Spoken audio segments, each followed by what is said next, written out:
রাধে রাধে। গীতার মূল্যায়নের আজকের ভিডিও শ্রীমদ্ ভগবদ্ গীতার ৪র্থ অধ্যায় ৬ নম্বর শ্লোকের বিশেষ কথা বলবো। ভগবান নিজ প্রকৃতির সাহায্যে অবতার রূপ গ্রহণ করেন এবং নানা প্রকার লীলা করে থাকেন। এই শ্লোকে বলা হয়েছে ভগবান নিজ প্রকৃতির সাহায্যে অবতার রূপ গ্রহণ করেন এবং নানা প্রকার লীলা করে থাকেন। যেমন অগ্নি নিজে কিছু করে না, তার প্রকাশিকা শক্তি সব কিছু প্রকাশ করে এবং দাহিকা শক্তি দহন করে, তেমনি ভগবান নিজে কিছু করেন না, তার দিব্য শক্তি সমস্ত কাজ সম্পন্ন করে। শাস্ত্রে আছে যে সীতা বলেছেন রাবণ বধ ইত্যাদি সব কাজ আমিই করেছি, শ্রীরাম কিছুই করেননি। যেমন মানুষ তার বল ক্ষমতা, তেমনি ভগবান এবং তার শক্তি। এই শক্তি ভগবানের থেকে পৃথক বলা যায় না।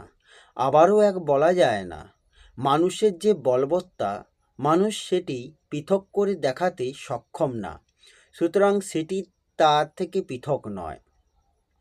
মানুষ একই প্রকার থাকে, কিন্তু তার শক্তির হ্রাস বৃদ্ধি হয়, তাই সেটি মানুষের সঙ্গে এক বা অচ্ছেদ্যও নয়। মানুষের সঙ্গে যদি সেটির একত্ব থাকত, তবে সেটির স্বরূপের সঙ্গে চিরকাল এই প্রকারই থাকত, হ্রাস বৃদ্ধি হতো না। সুতরাং ভগবান এবং তার শক্তিকে ভিন্ন বা অভিন্ন কিছুই বলা যায় না। দার্শনিকগণও একে ভিন্ন বা অভিন্ন বলেনি। এই শক্তি অনির্বচনীয়। ভগবান শ্রীকৃষ্ণের উপাসকগণ এই শক্তিকে রাধা নামে অভিহিত করেন। নারী ও পুরুষ যেমন দুজন ভিন্ন, শ্রীকৃষ্ণ এবং শ্রীমতী রাধা কিন্তু তেমনই ভিন্ন বা দুই নয়। জ্ঞানে দ্বৈত অদ্বৈত হয়ে যায়, অর্থাৎ দুই হয়েও এক হয়ে যায়, আর ভক্তিতে অদ্বৈত দ্বৈত হয়, অর্থাৎ এক হয়েও দুই রূপ হয়ে যায়।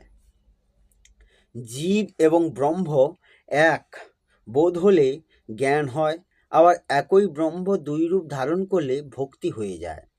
একই অদ্বৈত তত্ত্ব প্রেমলীলা করার জন্য, প্রেম আচ্ছাদন করার জন্য, সকল জীবকে প্রেমের আনন্দ দেওয়ার জন্য কৃষ্ণ এবং রাধা এই দুই রূপে প্রকটিত হয়েছেন। দুটি রূপ প্রকটিত হওয়া সত্ত্বেও দুজনের মধ্যে কে বড় এবং কে ছোট, কে প্রেমিক আর কে প্রেমাস্পদ, তা ধরাই যায় না। দুজনের ক্ষেত্রে একজনকে অপরের থেকে বিশেষ বলে মনে হয়। দুজনেই একে অপরের প্রতি আকৃষ্ট হয়ে থাকে।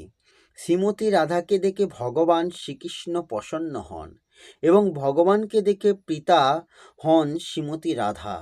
দুজনের পরস্পরের প্রেমলীলায় রসবৃদ্ধি হয়, একেই বলা হয় রাস। ভগবানের শক্তি অনন্ত অপার, তার দিব্য শক্তিতে ঐশ্বর্য এবং মাধুর্য দুই আছে।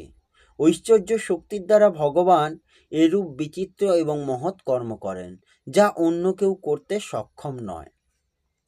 ঐশ্বর্য শক্তির জন্য তার মধ্যে যে মহত্ব, বিশেষত্ব, অলৌকিকত্ব দেখা যায়, তিনি ছাড়া আর কারোর মধ্যে এটি দেখা বা শোনা যায় না। মাধুর্য শক্তিতে ভগবান তার ঐশ্বর্য ভুলে যান। ভগবানকেও মোহিত করে যে মাধুর্য শক্তি, তাতে এক মধুরতা, মিষ্টতা থাকে, যার জন্য ভগবানকে এত মধুর ও প্রিয় বলে মনে হয়। ভগবান যখন গোপাল বালকদের সঙ্গে খেলা করতেন, এই মাধুর্য শক্তি তখন প্রকটিত হয়। ওই সময় ঐশ্বর্য শক্তি প্রকটিত হলে সমস্ত খেলাই পণ্ড হবে। গোপ বালকগণ ভয় পাবে এবং খেলাও হবে না।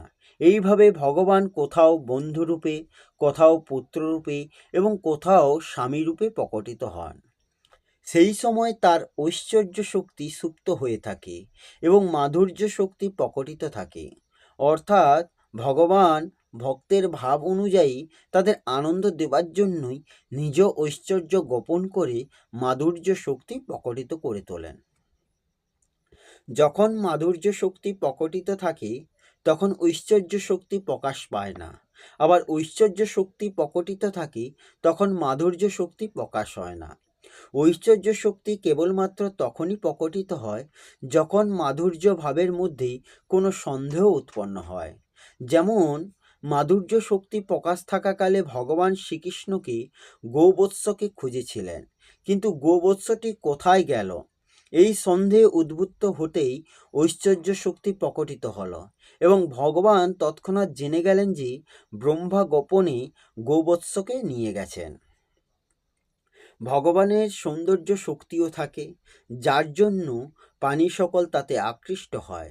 ভগবান শ্রীকৃষ্ণের সৌন্দর্য দেখে মথুরা নিবাসী নারীগণ নিজেদের মধ্যে বলতে থাকেন, ভগবান শ্রীকৃষ্ণের রূপ সমস্ত সৌন্দর্যের সার। সৃষ্টিতে কোনো রূপই তার রূপের সমান নয়। তার রূপ সাজানো, গোছানো অথবা গহনা কাপড় দ্বারা সজ্জিত নয়, এটি স্বয়ংসিদ্ধ। এই রূপ দেখে তৃপ্তি হয় না, কেননা তিনি নিত্য নবীন। সমস্ত যশ, সৌন্দর্য এবং ঐশ্বর্য এই রূপকে আশ্রয় করে থাকি। এই রূপের দর্শন করা অত্যন্ত দুর্লভ। গোপিনীরা এমন কি যে তপস্যা করেছিলেন জানি না, যে তারা তাদের ওই দুই চক্ষু ভরে সর্বদা এই অপরূপ রূপ মাধুরী পান করে থাকেন। সুখদেব বলেছেন, হে পরীক্ষিত, মঞ্চের ওপর যারা বসেছিলেন সেই মথুরার নাগরিকবৃন্দ এবং রাষ্ট্রের জনগণ পুরুষোত্তম শ্রীকৃষ্ণ এবং শ্রী বলরামকে দেখে এত প্রসন্ন হলেন যে তাদের চক্ষু ও চক্ষুমণ্ডল উদ্ভাসিত হলো এবং উৎকণ্ঠায় ভরে গেল। তারা শুধুমাত্র চক্ষু দ্বারা তাদের মুখের রূপমাধুরী পান করে তৃপ্তি হচ্ছিলেন না, তারা চক্ষু দ্বারা তো সেবন করেছিলেন, জিহার দ্বারাও যেন লেহন করেছিলেন, নাসিকার দ্বারা শোকাচ্ছিলেন এবং বাহুর দ্বারা যেন আকর্ষণ করে হৃদয়ে মিশিয়ে রাখছিলেন। ভগবান শ্রীরামের সৌন্দর্য অবলোকন করে বিদেহ রাজা জনকও বিদেহ অর্থাৎ দেহবুদ্ধি রহিত ছিলেন এবং বনে বসবাসকারী কোলভিলও ভগবানের রূপ দেখে মুগ্ধ হয়ে যায়। প্রেমিকদের কথা আর কি বলা যায়, শত্রুভাবাপন্ন রাক্ষস ক্ষুরদর্শনও ভগবানের মূর্তির সৌন্দর্য দেখে বিস্ময়াবিষ্ট হয়ে বলতে থাকেন, অর্থাৎ ভগবানের দিব্য সৌন্দর্য দেখে প্রেমিক, বৈরাগ্যী, জ্ঞানী, মূর্খ, শত্রু, অসুর এবং রাক্ষস পর্যন্ত সকলের মন আকৃষ্ট হয়ে যায়। অবতারের অর্থ হল অবতরণ করা। সর্বত্র পরিব্যাপ্ত সচিদানন্দ রূপ পরমাত্মা এবং তার অন্যান্য ভক্তদের ইচ্ছা পরিপূর্ণ করার জন্য তার আধ্যাত্মিক কৃপাবশেষ স্থান বিশেষে অবতার রূপ গ্রহণ করেন এবং সাধারণের মতো হয়ে যান। অন্যান্য ব্যক্তিদের প্রভাব ও মহত্ব তো বড় হলে হয়, কিন্তু ভগবানের প্রভাব বা মহত্ব সাধারণ অবস্থাতেও সেইরূপ প্রভাবশালী হয়, কারণ অপার, অসীম, অনন্ত হওয়া সত্ত্বেও তিনি অতি সাধারণের মতো দেখান। এই হচ্ছে তার বিশেষত্ব। যেমন ভগবান অনন্ত ব্রহ্মাণ্ড ধারণ করলেও একটি পর্বত ধারণ করায় তিনি গিরিধারী নামে প্রসিদ্ধ হলেন। অনন্ত ব্রহ্মাণ্ড যার প্রতিটি রোমকূপে অবস্থিত, সেই পরমেশ্বর একটিমাত্র পর্বত তুলবেন, এটি বিরাট কিছু নয়। কিন্তু এই সাধারণ বিষয়েই ভগবানের বিশেষত্ব দেখা যায়। এইরূপ অবতার রূপ ধারণ করাতেই ভগবানের বিশেষত্ব। সাধারণ মানুষ যেখানে যেরূপ ব্যবহার করে, সেই স্থানে ভগবানও সেইরূপ লীলা করেন। বাল্যে একেবারে সাধারণ বালকের মতো আচরণ করেন। গোপ বালক গণের সঙ্গে খেলবার সময় অন্য বালকদের কাছে হারও মানেন। যে গোপ বালক জয়ী হয় সে অশ্বারোহী সাজে এবং ভগবান ঘোড়ার সাজ নেন। এই হলো তার বিশেষ মহত্ব। ভগবানের মহিমা যারা জানেন, সেই জ্ঞানী মহাত্মাগণ তার স্বরূপা সাধনে মত্ত হয়ে থাকেন, কিন্তু ভক্তদের তার এই সাধারণ অজ্ঞ বালকের মতো অবোধ আচরণ অনন্ত বিচিত্র ও মধুর বলে মনে হয়। এটি জ্ঞানীদের জ্ঞানের গণ্ডির অতীত। জ্ঞানীদের শিরোমণি ব্রহ্মাও ভগবানের লীলা দেখে আশ্চম্বিত হন। বড় বড় মুনি, ঋষি, যোগী, তপস্বী, সাধু, মহাত্মাও তার লীলা রহস্য জানতে পারেন না এবং এই বিষয়ে হতভাগ হন। ভগবান কৃপা করে তার যেসব প্রিয় অন্তরঙ্গ ভক্তকে জানাতে চান, শুধুই তারাই তার লীলার তত্ত্ব জানতে পারেন। গোচারণকালে গোপাল বালকদের সঙ্গে খেলার সময় ভগবান অনেক বড় বড় দুঃসাধ্য কার্য সমাধান করেছেন। অনেক বড় রাক্ষসও এক কথায় বধ করেছেন। ছোট বালকের রূপে থাকলেও তার প্রভাব তেমনই ছিল। কোনো বিদ্বান ব্যক্তি যেমন ছোট বালককে বর্ণমালা শেখাবার সময় তার হাত ধরে তাকে ক খ গ ঘ লেখান এবং মুখে নিজেও তাই উচ্চারণ করতে থাকেন, তার অর্থ এই নয় যে সেই বিদ্বান নিজেও বর্ণমালা শিখছেন। তিনি নিজে বালকের মতো হয়ে তাকে শেখান, যাতে এই বালকটি সহজে শিখতে পারে।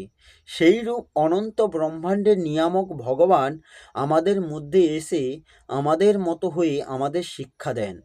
তার এমন অনেক অলৌকিক বিচিত্র লীলা হয়ে থাকে, যেগুলি শ্রবণ, পাঠ ও ভজন করলে লোকের উদ্ধার হয়। এই হল শ্রীমদ্ ভগবদ্গীতার ৪র্থ অধ্যায়ের ৬ নম্বর শ্লোকের বিশেষ কথা। আসবো পরের ভিডিওতে। রাধে রাধে। জয় শ্রীকৃষ্ণ। জয় গীতা।